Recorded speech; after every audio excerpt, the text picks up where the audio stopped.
Good evening, everyone. I'm Tim Marlow, Director at the Design Museum in London, and I'm delighted to welcome you to this special event, which is part of the Sotheby's Inspirational Living series, organised in partnership with Intelligence Squared. Today, we're going to wrestle with the subject of luxury, often dismissed as superficial, but actually rich in every sense, complex and varied in meaning, hence our subtitle today, A World of Eclecticism. The word luxury comes from the Latin luxus, meaning excess, among other things, and the OED, or Oxford English Dictionary, defines the term as an essential but desirable item. Now, we all know that in today's world, some of the most desirable and luxurious things are intangible. Everything from bespoke holidays to time reading a book in the bath or even a pint in the pub. But we're going to put the purely experiential and expanded definition of luxury aside today, at least at the beginning, and focus instead on luxury in terms of tangible objects, and explore a contested territory that involves not just the desirable, but the precious, the sacred, the celebratory, the ingenious, the functional, and therefore perhaps even the essential. Voltaire observed that if by luxury one understands everything that's beyond necessity, then luxury is a natural consequence of the human species. In other words, luxury is a sign of a highly evolved species. But we don't need a pre-Darwin philosopher to confront the subject for us today, because we have three dazzling but utterly unsuperficial guests, all joining me from Paris. First, Gaia Repossi, creative and artistic director at Repossi, the Italian luxury jewellery house, which has been in family hands for 4 generations. Gaia's designs combine primitive jewellery with art and architecture and are characterised by modern minimalist motifs and the use of complex patterns. Welcome, Gaia. Hello. Hello, everybody. Hi. Good to see you. We've also got Olivier Gabet, director of the Musée des Arts Décoratifs in Paris, an institution that has celebrated the relationship between art and industry since its founding in 1864. It holds over 800,000 objects, many of which embrace luxury in its varied forms. Olivier has curated the new exhibition Luxe, which explores perceptions of luxury through the ages and from all corners of the world. It began in Abu Dhabi. It's now in an evolved form in Paris. Welcome, Olivier. Hello. Hello, Tim. Hello, everyone. Great to see you. And finally, also in Paris, I'm feeling left out. I wish I were there, but I'm in London. Anyway, we have Mario Tavella, Sotheby's Chairman Europe, an expert in decorative arts. Mario has been the mastermind behind the treasure sale format, where highly luxurious objects from previous centuries are offered once a year in London. Welcome, Mario. Hello, everybody. Hi. Right, let's kick off. Luxury is obviously deeply personal for many. What makes it interesting is that we all have our own interpretation. What's a luxury object for one person might be an everyday object for another. So to start, I'd love you all to think about and answer what your first ever experience of luxury was. Let's start with you, Mario. Hi. Hello, Tim. Thank you. I have to say that as a child, I clearly remember, and I almost had a shock when I entered the restaurant room of the Palace Hotel in St. Moritz. I was invited by an uncle, and I said, wow, what's going on here? And I remember that from the same uncle, I inherited many years afterwards a Caraceni coat, still considered one of the best tailors in Italy. And when I put my hands in the pockets, they were lined with silk velvet. In both of those circumstances, I really smelled luxury for the first time. And even the suit you're wearing now has always got that trademark, but you're not going to show us. It's your secret. Made in China, I think. Olivier, what about your first encounter with luxury?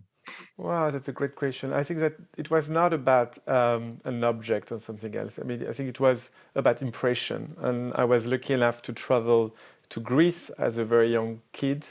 And for me, luxury was about simple thing. I mean, something which is the quality of light, the beauty of a place, some very, if not abstract, very sensitive feeling, but nothing always about objects. I was not a boy attracted by sparkling, gilded things. So it was more about impression.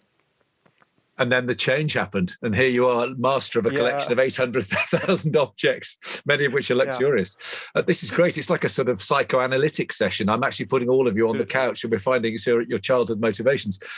Gaia, I don't want to presuppose, but given that yours is a family business, and we're going to talk about the tradition of that later on, I'm guessing your first encounter with luxury had something to do with the objects that your family produced, but tell me I'm wrong. Actually, the biggest memory is my mother's outfits and jewelry she would pick.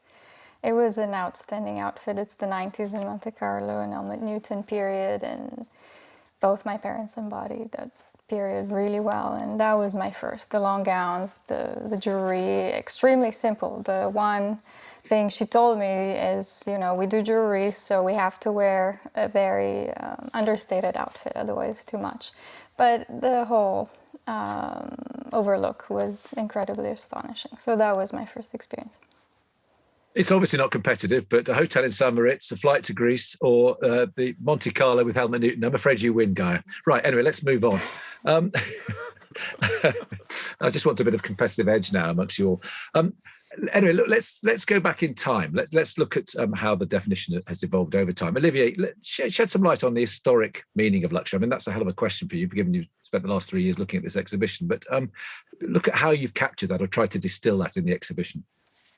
Well, as you say, it's a very old notion. So I think that in the world of today, where luxury is everywhere, in the shop, in the street, in the airport, I think it's a kind of lingua franca. You are, I mean, lost somewhere in the world, you can be attached to some words which are meaningful to tell the history of luxury today. So I think that's important to go back to the roots in a way, and to be also interested into, you know, what that means. You talk about the Latinum provenance of the word, which is very important. I think that what was very at the core of the exhibition we organized at the museum was to say, well, luxury, and Voltaire was quite right, luxury is everywhere since, you know, the most ancient time.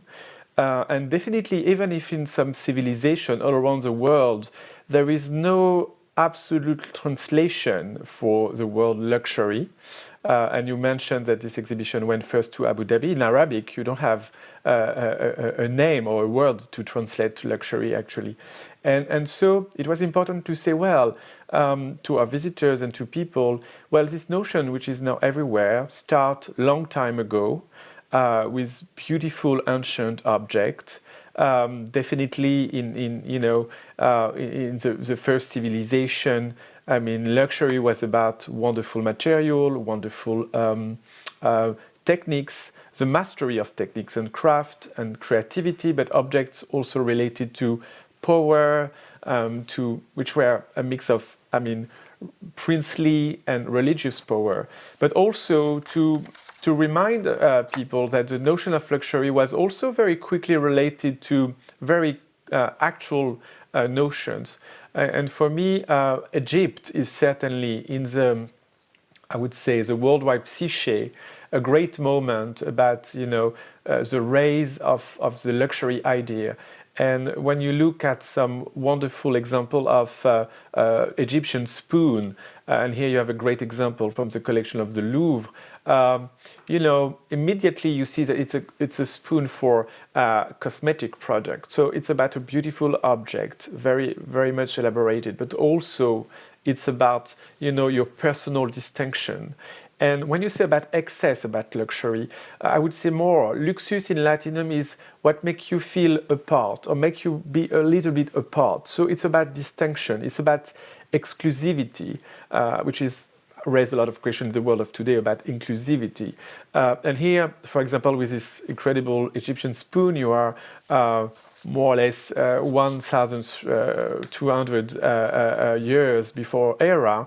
You have, in a small wood object, embodied all the relationship we have till now with luxury. Wonderful object for wonderful moment, for wonderful definition of a self, which is quite important. And it's also raised very quickly in the ancient time. The question of luxury as a symbol you share with others to define your social status. Of course, luxury was related to princely courts, but when you go to Roman archaeology, you see, I mean, in many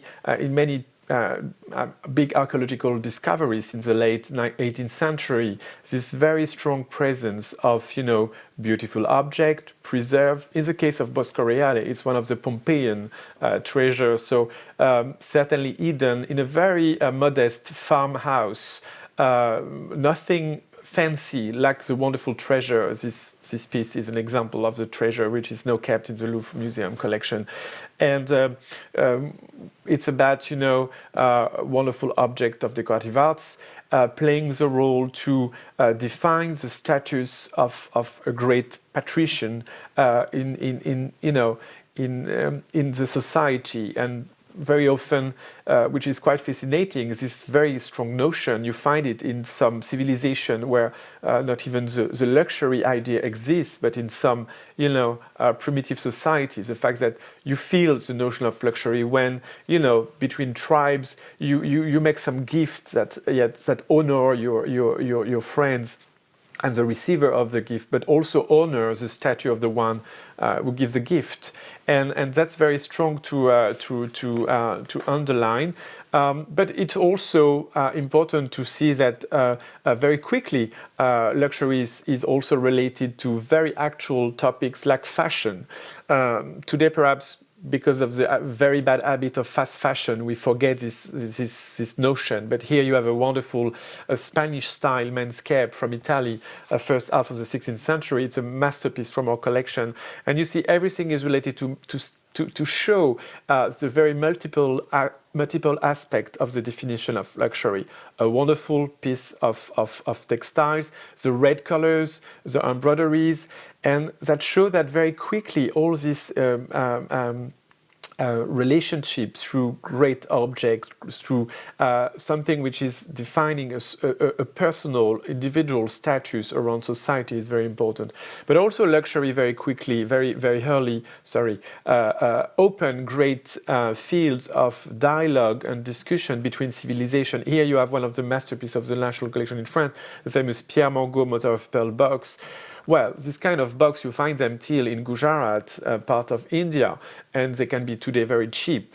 But when they arrive in Europe at the end of the 15th century, early 16th century, they were praised as highly valuable objects and material because totally unknown in Western culture. And here you have a wonderful example of this kind of object which were totally beautified and enhanced by the creativity and the craftsmanship of people. So again, luxury is about dialogue between civilization, but also very often, and when I say dialogue, it's very often about the control of the material, which means war, colonialism. All these notions are also defined into the notion of luxury, and perhaps sometimes also closer to us with this incredible hazel necklace from René Lalique from the collection of the Musée décoratifs collection.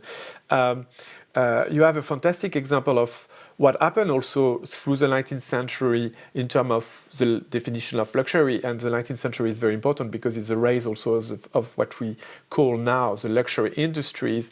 But here with Lalique, you have a wonderful piece of luxury. But when you look closer, it's about enamel and it's about glass. So it's not about a great, precious, very valuable material. It's about the beauty of the craft. It's about creativity of artists and designers. And it's also another important element to define luxury worldwide and through the centuries till today. It's about creativity. It's about something which makes you very distinctive in terms of taste and in terms of, high also. It's clear you are casting your net far and wide, and you do bring it up to now. And you are acknowledging cultural difference and different civilizations and different countries. But do you get a sense that there is a cumulative idea that is built up about luxury, certainly in the West? Because museums in some ways not perpetuate, but they do have those narratives, don't they? Is that resonant in the way that people perceive luxury now? I would say that when you look closely at the history of luxury and the history of the museum, they are very much parallel, and actually they connected very often. When you go to the Louvre, for example, archaeological treasure, it's about luxury. Church treasure, it's about luxury. Princely treasure, it's about luxury. Cabinet de curiosité all over Europe in the 16th century is about also luxury. Wonderful scientific objects, which are here, because you have the luxury of time to spend time and to study and to try to understand the world. So the collection is very, I think it's very strong, very, very deep.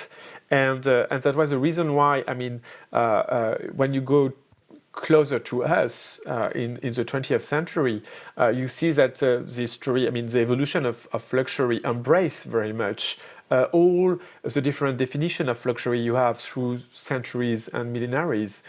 In Japan, luxury can be about beautiful crafted object which looks very simple, and in that way the introduction of Japanese objects, especially in the 19th century, shaped differently the way many designers and people also define their own idea of luxury, definitely. And that's true that when we try to go up to the most modern pieces which can define luxury, I think that what is interesting is that as it was very clear for people in the 16th century and 17th century, it is very clear today that luxury can be defined by iconic object, iconic moment. We have in the exhibition this incredible, this very, I mean, not incredible, this nice Kelly handbag from the House of Hermes. My chairman is is member of the Hermes family, and the day we will receive this gift in the acquisition board, someone made a mention about the fact that it was repaired, you know, and say, oh, you know, in a museum, something repaired, it's always cautious. And my chairman said, well, I mean, it's interesting because we repair it in our restoration workshop. And my grandfather used to say, a luxury object is about an object you don't throw away, you keep, you repair, and you transmit to the next generation. And I think that is another big connection with the luxury between luxury and museum, but also the fact that museums are very sensitive also to new way of creating culture and experiencing culture. As I mean, luxury is embracing also new fields, and I'm sure you are, especially Sotheby's, very aware about you know, the fact that the streetwear and the pop culture is also totally embraced now in the industry of luxury. And here you have a wonderful example of some Pierre Hardy sneakers, which I think a very good example of this new dimension, as certainly also today, especially in a museum where the notion of time is very different. Time, or a very conceptual notion, immaterial notion, are very important. And you have this wonderful hourglass by Mark Newson, which for me a great symbol of what is luxury today. Sometimes nothing to do with objects, but also about, you know, but more even with I mean, experience, moment, space. I mean, we just go through a big worldwide crisis. Even the way to travel or to visit friends or family have become tremendously a sign of luxury for the last year and a half. So I think that's important for us to show all these elements, which show that the luxury notion is very rich, very diverse, very eclectic, and you can give many meanings to this. Yeah, there's much to unpack, and the hourglass of my watch, which is not as luxurious as that, is actually going quickly. So I need to bring in Mario at this point, and the status of, you know, the market against museums is a perennial subject. But I'm interested in that idea that Olivier's brought up about the not to be discarded, the enduring quality seems to be one of the things of luxury. What about taste and meaning in that context? Because objects that have survived the test of time sometimes preserve their glory, other times they lose them. Unpack that a bit for us, Mario. Well, absolutely. And I have to say that when you work in an auction house, you really see these changing trends and works of art which are in fashion one day are not in fashion anymore 10 years afterwards. And then it's, for example, we have an example with tapestries. Tapestries in 16th and 17th century, they were hugely praised, and they cost even more than paintings. Vasari mentioned that the tapestries made for the Sistine Chapel were worth 5 times more than the salary paid to Michelangelo to paint the Sistine Chapel. So what was the top currency for at that time today can be snapped really for little money, change of taste, change of habits. Tapestries were used to keep big rooms warm. Today, the heating system has changed, rooms are smaller, and that's why you can buy a tapestry even for 5,000 pounds, like the one that is illustrated on the right. So the ultimate, they were an ultimate symbol of luxury a few centuries ago, and now they're very accessible, even if they preserve their beauty. The same can be said for snuff boxes. I'm showing here a wonderful example that we will offer in the treasure sale in July. It was made, it comes from the Thyssen-Bornemisza collection. It was made by one of the best jeweler in Dresden, Neuber.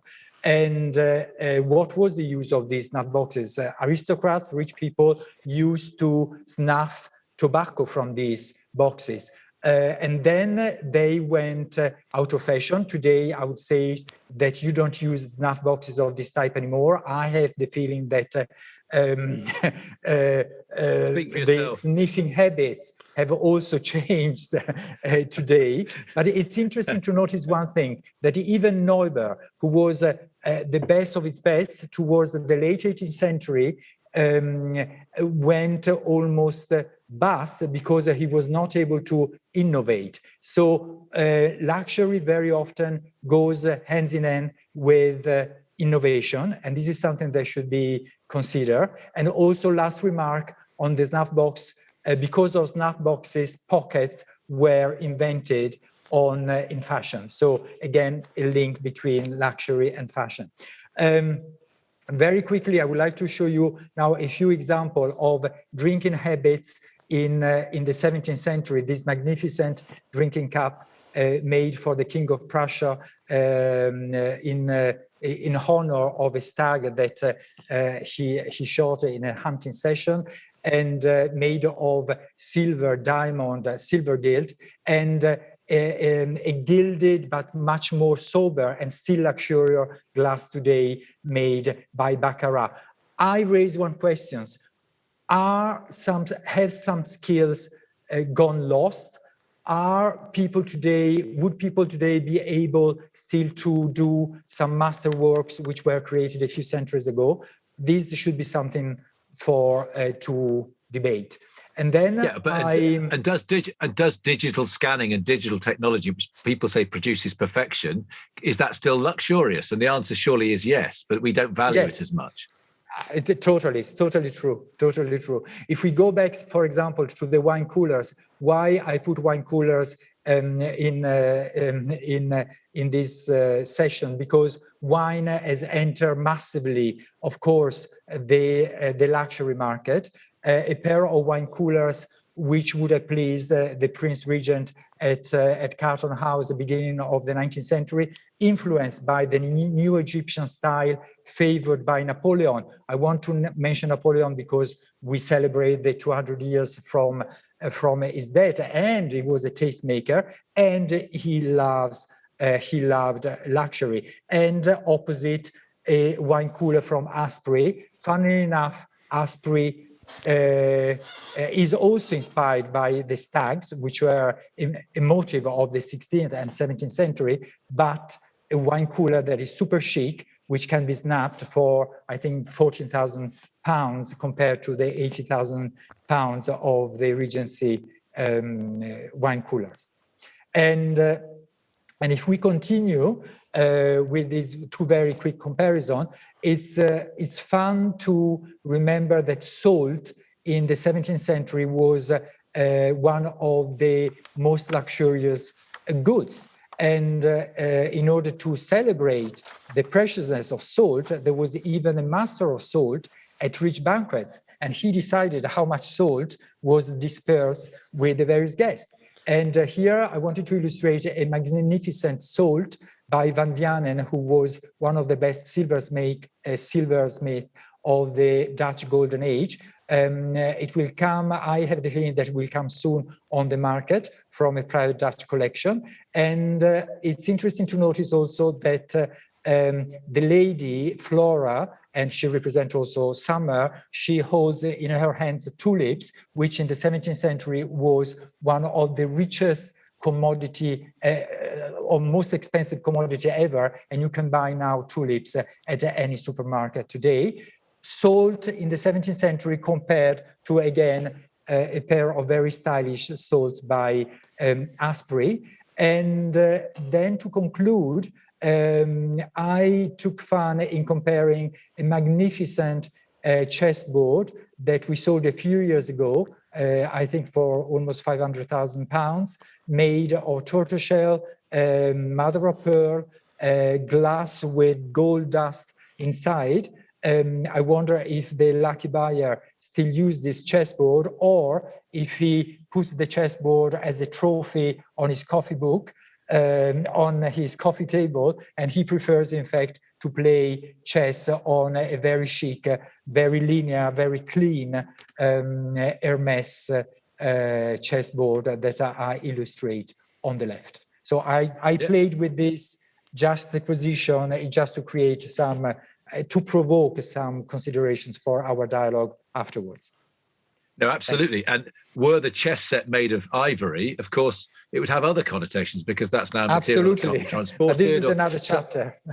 Yeah, it is. And our understanding of the world around us has changed. It's not to be judgmental on the past. It's to understand that we have a different view now. This idea about craft or craftsmanship is really interesting, that one of the many things you raised, Mario.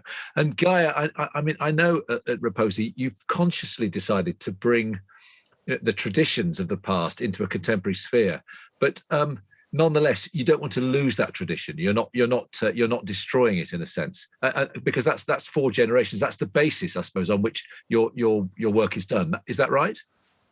Absolutely. You know, every designer has to respect its archive, its lineage, its profession. So the challenge was not easy, because you mentioned earlier craft dying, and in jewelry it is. You can't get the perfection of what we just saw on display. That is an extreme challenge to get high-level objects. And then the other challenge was how to bring in a modernity, an industry that it was behind, really behind on design, on functionality, on inclusivity, because luxury can be inclusive as well, like we discussed. So that was a big challenge, absolutely. This is my grandfather, Costantino, who started the brand. We had ateliers within our family in Torino, in Italy. And he was already a man of his time, designing in the Art Deco period of the futurist Torino back in the days, with all the Roberto Balla and everyone in Torino. And his goal was to be modern and very minimalistic within the craft that he was lucky to have back in the days. That was perfection. And here you have my father, Alberto, who taught me everything. And you can see the opulence, the 90s I was evoking with the memory of my mother, wearing these kind of jewelry. And these are all pleated gold, little mallet, an incredible necklace that's very marked by his time. It was ahead of his time. He designed this very 80s looking in the 70s. And this is me, portrait by Jürgen Teller, but you can see the desire of bringing in a maximum modernity in a very now environment that people can identify in a very unexpected way. You also mentioned, Olivier mentioned, to be distinctive makes it more luxurious. And for me, it was a key factor in imagery and design.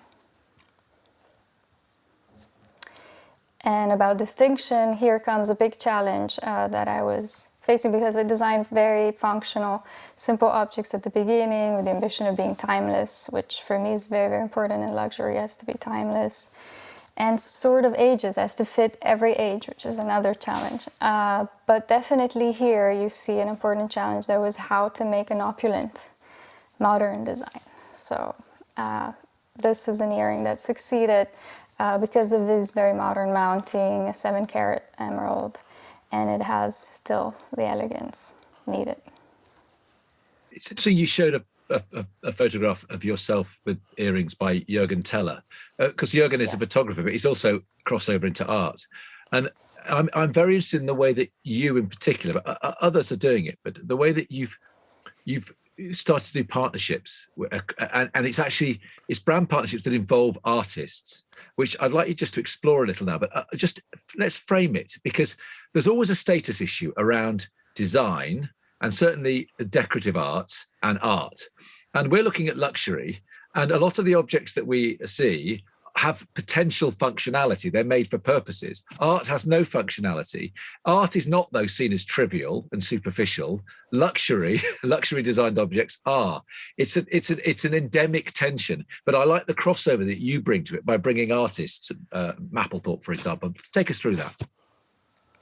Well, for me, it was very important to give it depth. As long as a modern identity for contemporary jewelry, for a contemporary environment, a depth that comes from iconography, an art world to give something that has a very, very strong appeal and meaning. So, for instance, here, the Robert Mapplethorpe Foundation contacted me and the company about 4 years ago, and we worked hardly into finding all the archive, accessing all the archives. So it comes within a very genuine passion of myself for the work. I knew the photography, I didn't know the jewelry necessarily as well.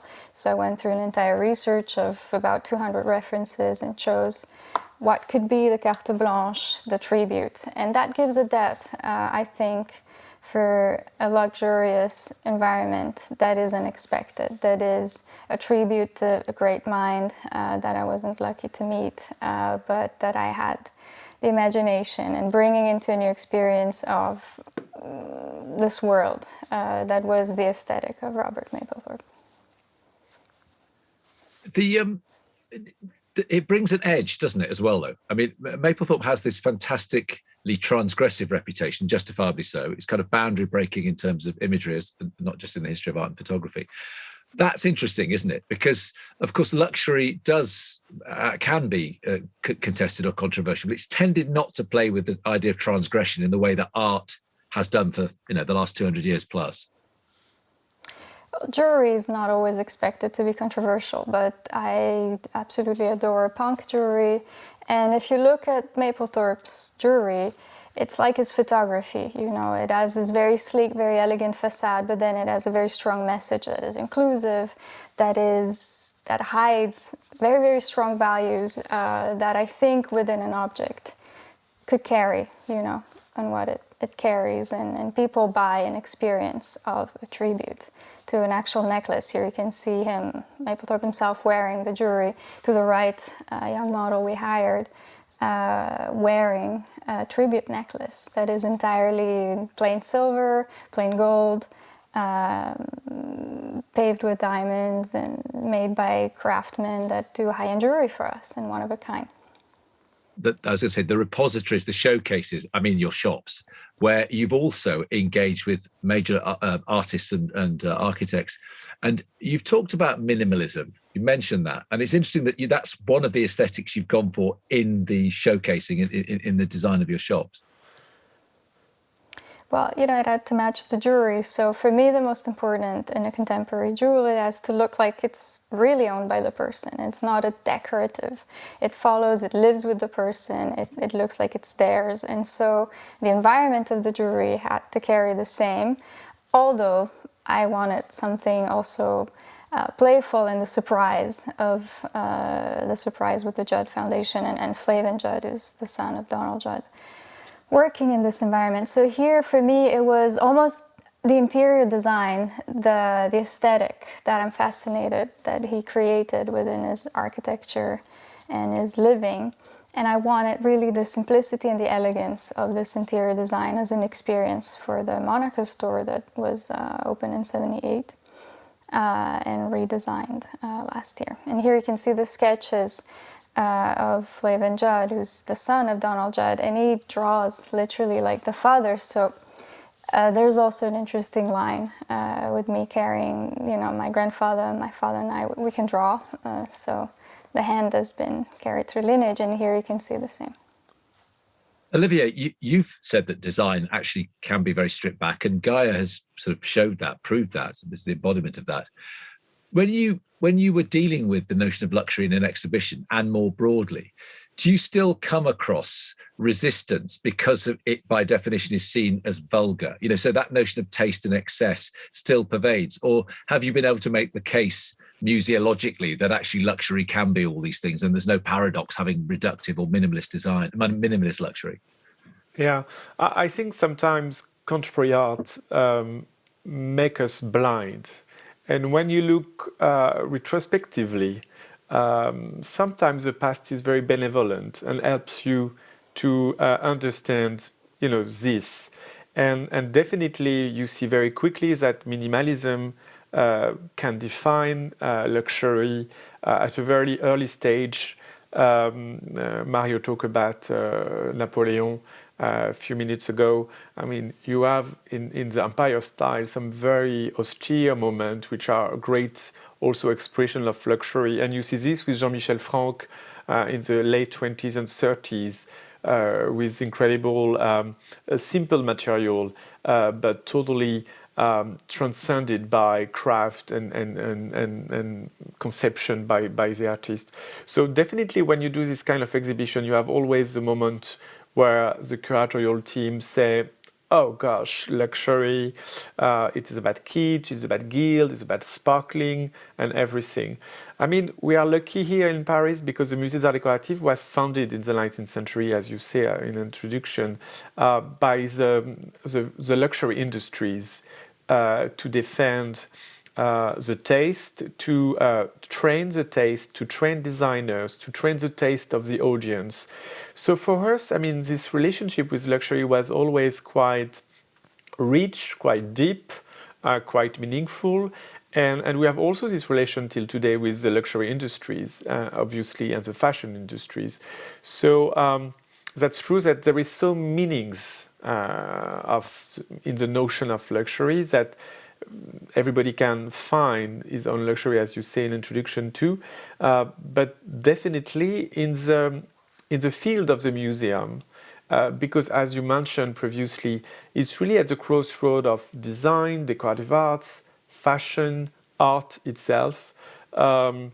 You have a very more free and I would say relaxed relationship with this notion of luxury.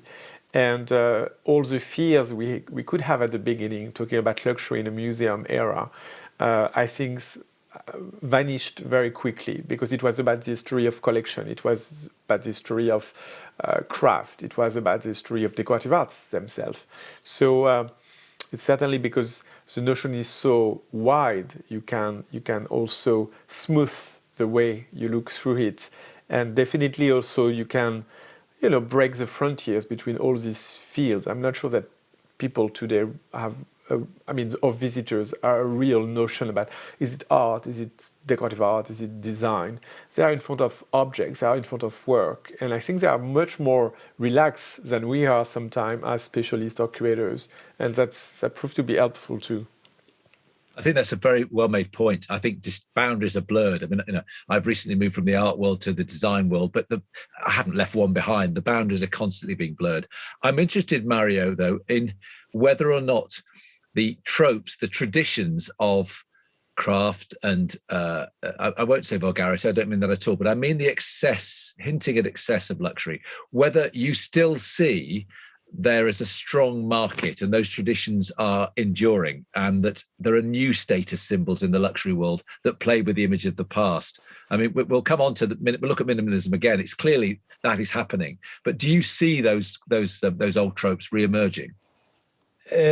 Well, definitely we have examples of this sort of excess coming back on some objects, like the two vases that I would like to show now. When I visited the exhibition organized by Olivier, the great exhibition, I read a sentence that the writer Mauriac said about the work of Jean-Michel Franck, the strange luxury of nothing.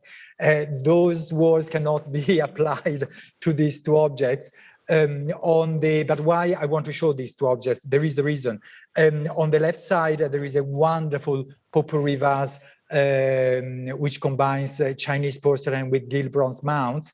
It was the creation of a Marchand Mercier in the 18th century, and it contained petals of flowers to kill the smell of the interiors of that time. So I love the binôme between luxury and bad smell in certain rooms at Versailles. But that tradition of mounting porcelain and gilt bronze has been carried on very cleverly by Gonzague Mézin, where he still combines porcelain and gilt bronze, but in a much modern way. This vase, which is not utilitarian like the Louis XV example, it is pure display. It combines the skills of 20 artisans in 6 workshops between France and London, and to do an object like this, 1,000 hours were necessary. I like the fact that these gilt bronze represent water, and I wonder if water will become a luxury item one day. So it's something to consider. But when you said, you mentioned paintings before, Tim, it's very strange. The notion of luxury never applies to paintings. Despite the big prices of contemporary art, impressionists, old masters, you never link the word luxury with paintings, but only with objects and experiences. And in this case, I wanted to show how a type of furniture which has gone a bit out of fashion can be reinvented when you put it next to a great piece of contemporary art. And then in a way, it is a new way of recreate a luxury experience. And then it shows the depth of some collectors which do not collect only one area, but they like mixing categories. And to finish is, when you ask me what is really the new symbol of luxury today, I think today I'm surrounded by works of art by Claude and François-Xavier Lalanne. I see that in the most luxurious houses in the world, there are pieces, or in many of them, there are works of art, utilitarian objects and works of art by this phenomenal couple. And then in this slide, I wanted to provoke a bit.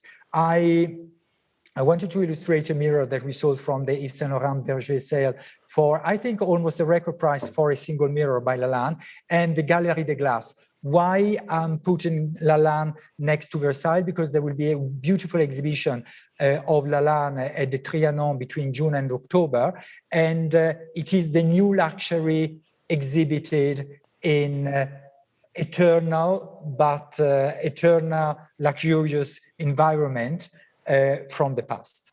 And then I thought it was fun to compare the two. Indeed, and it comes down to also taste and a mixture. We've defined that over the last 3 or 4 decades as a kind of postmodern paradigm where you mix styles and styles. But Guy, I'm also interested, there's a critical dimension. I mean, obviously posthumously, Mapplethorpe couldn't critique your jewelry, but by using Mapplethorpe, there is an element of critique in what you do. You're playing with the idea of one art form against another, one reputation against another, it seems to me.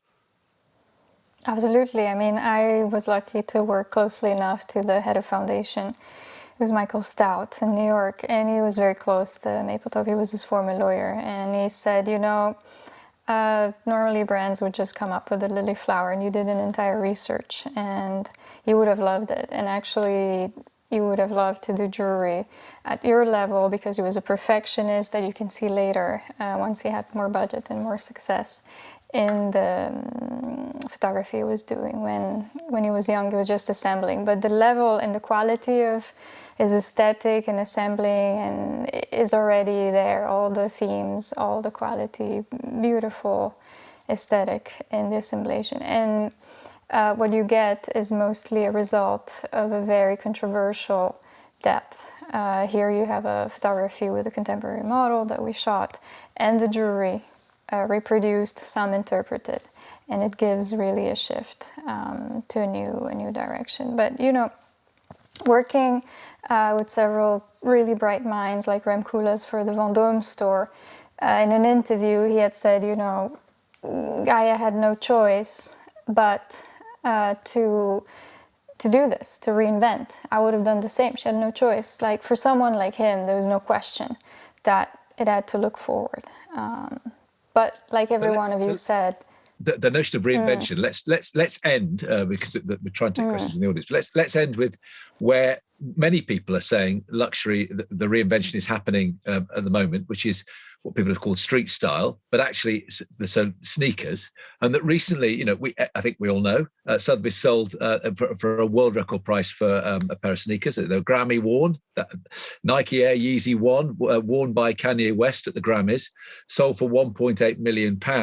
Now, on one level, we know that sneaker technology, sneaker culture, the expansion of it all, in fact, there's a brilliant exhibition at the moment in London at the Design Museum, should you be interested, has grown. And in fact, in the last 20 years, the business model for sneakers has gone through the roof. There's 1.2 billion pairs of sneakers sold every year. So in some ways, that isn't luxury. It's very inclusive.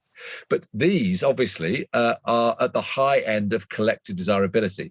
So Olivier, very briefly, are Kanye West Nike Air Yeezy 1 prototypes, which are sold for 1.8 million, are these luxury objects or are they relics? In other words, are they excited because they were worn by Kanye West, or is there a mixture of the two? It's a relic and it's a luxury object. Well, Kanye West already came to see an exhibition at the museum, so I don't want to I'm not sure. In my point of view, I mean, the fact that sneakers were embraced by great fashion brands and great houses as, you know, a very fruitful field for development is one thing. That someone like Pierre Hardy or Christian Louboutin design wonderful sneakers, which are really part of you know, great creativity in the field of fashion, and make them at the end of the day object of luxury. Certainly, in the case of Kanye West sneakers, I'm not sure that by themselves is aware, you know, even as prototypes.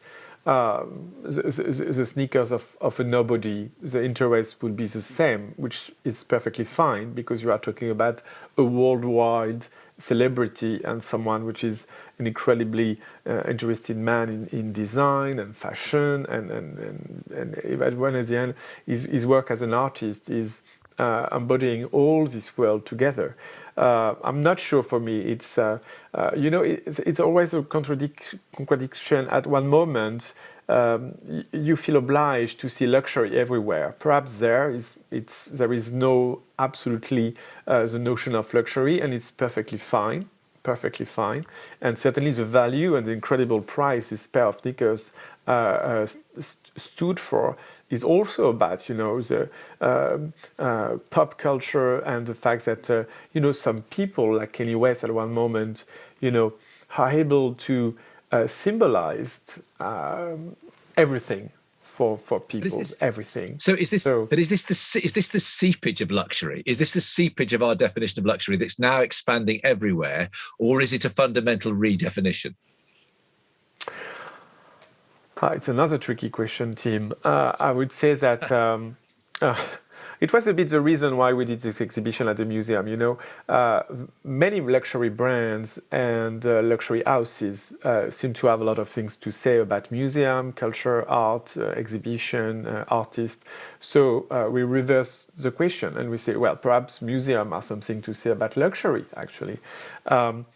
So we are just entering, I mean, and I think that the crisis we are going through is not the alpha and omega, but the world of luxury for the last few years is entering into a new unknown world where I would say all these very eclectic notions are mixed and redefined and sometimes confused. There is many new notions around luxury. There is sustainability, there is time, there is, I mean, material, there is political issues. perhaps what proves this pair of sneakers from Kanye West is that luxury was for a long time about exclusivity, and today there is a very contradictory desire to make it inclusive.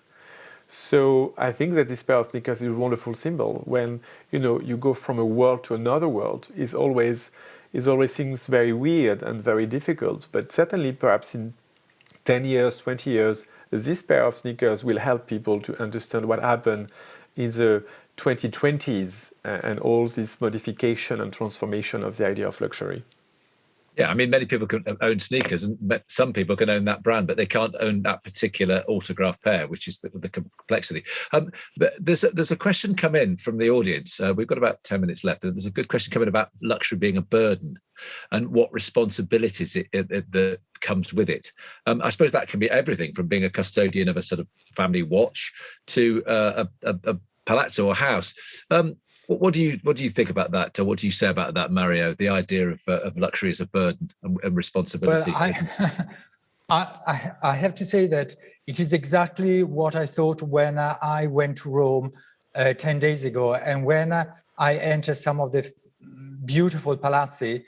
One may think, "Gosh, this is so luxurious and it's wonderful," but then these palazzi at the same time they become a true liability to this family. Especially when the state does not always help this family to maintain the palazzi. So what we see from outside, it doesn't correspond always to true luxury. And I wonder if the owners of these castles, of these country houses, of these palazzi have sleepless nights sometimes to try to invent ways how to maintain them.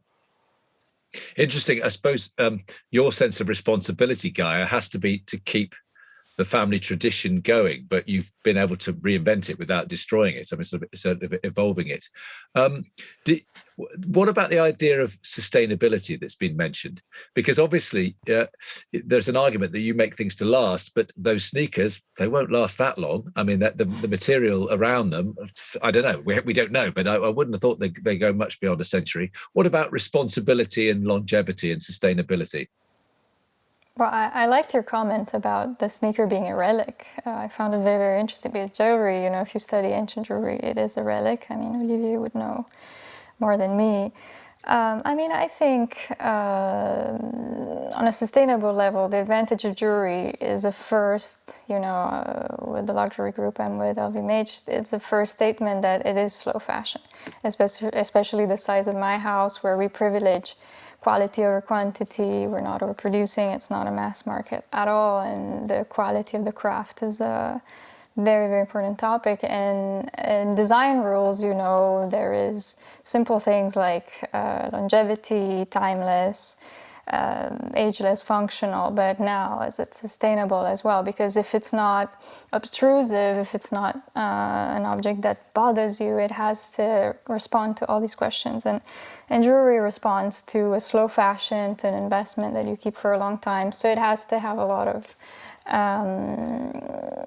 qualities that make it last. And moreover, you want to have also, when you present a brand and its image, the right values that are contemporary for women, for the environment, for inclusivity.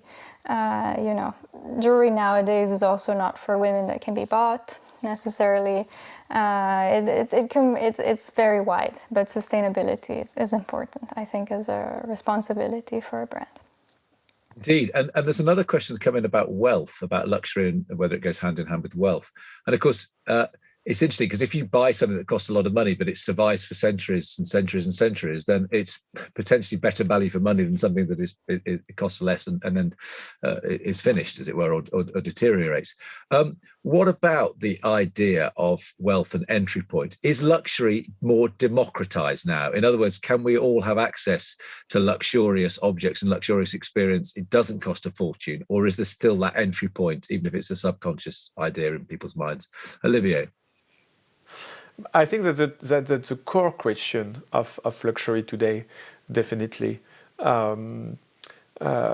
you know, there was this moment in the 70s and 80s when someone, a brilliant strategist and innovative figure of the luxury world, named Alain-Dominique Perrin, invented with all the team in Cartier what we call the must. You know, it was excluded for a while from the Comité Colbert, if I remember well, because it was very astonishing, you know, to do something which was about luxury, but try to be inclusive. I mean, try to be more democratic in the price range and the access. Definitely today, that's a big question, and I think that it explains also the move, the slight but very sure move of the notion of luxury from one point to another one, from material culture to immaterial values, in my point of view. And definitely, you know, when you feel that everyone, and when I say everyone, of course it's not everyone, but more people than expected before are able to access luxury. So it means that luxury has to change of definition and to be on another field.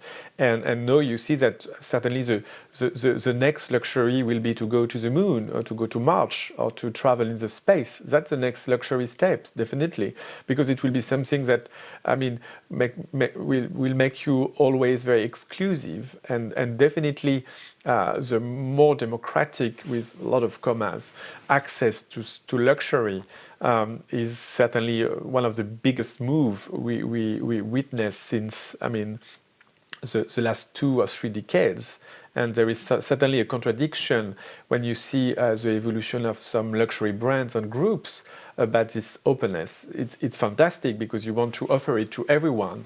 But on the other way, on the other side, it's also a paradox. So certainly there is something very strong and meaningful for the evolution of luxury in the forthcoming years. So in summary, Olivier's vision of luxury involves him or his and the people who come after him going to the moon. What are you excited about, or where do you see the most interesting evolution of luxury from our vantage point now in 2021? Mario? Well, what excites me is, well, I'm sorry, maybe I think too much of my work environment, but what excites me is when I see collectors that now tend to collect through various categories. And then I think that this means that they have studied. I think that their culture has deepened, and to see this mix of objects from different centuries in their houses, in my opinion, is a type of new luxury as well. It means that that their culture is deeper, and I like this phenomenon that I'm looking at. And Gaia, where do you see luxury going for now? What excites you about where it may go in the future? I mean, it's a very broad term, you know, luxury, but definitely what excites me is this tension you mentioned about past and future. I believe a lot in minimalism, but just because it comes from far before, you know, African art brought a lot of questioning about minimalism and shapes, and I think consuming less, respecting the environment, respecting design, respecting the craft.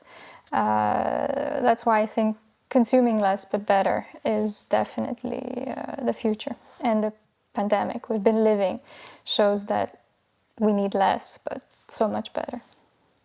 That's wonderful. On that sustainable note, we should end. I've just received a text, by the way, from a curatorial colleague of mine saying I'm talking rubbish about sneakers. They're going to last a lot longer than a century, pointing out that there are sneakers in an exhibition in London at the moment that are 100 years old and still surviving. Quite right, mea culpa. We need another seminar, a webinar on sneakers, but that's for another time. My thanks very much to Gaia Repossi, Olivier, Gabet, Mario Tavella for their brilliant contributions to today's event, and Sotheby's and Intelligence Squared for putting it all together. Sotheby's has got a number of sales upcoming, which may include objects alluded to in this discussion, or things that are even more luxurious. There's Luxury Week between the 27th of May and the 25th of June in New York, and Treasures in London is on the 6th of July. If you'd like to know more about the Sotheby's auctions, please visit SOTHEBY'S.com or Sotheby's app. I hope you enjoyed watching. I certainly enjoyed the conversation. Thank you, everyone, for joining in, and thanks for being with us. Good night. Have a good evening.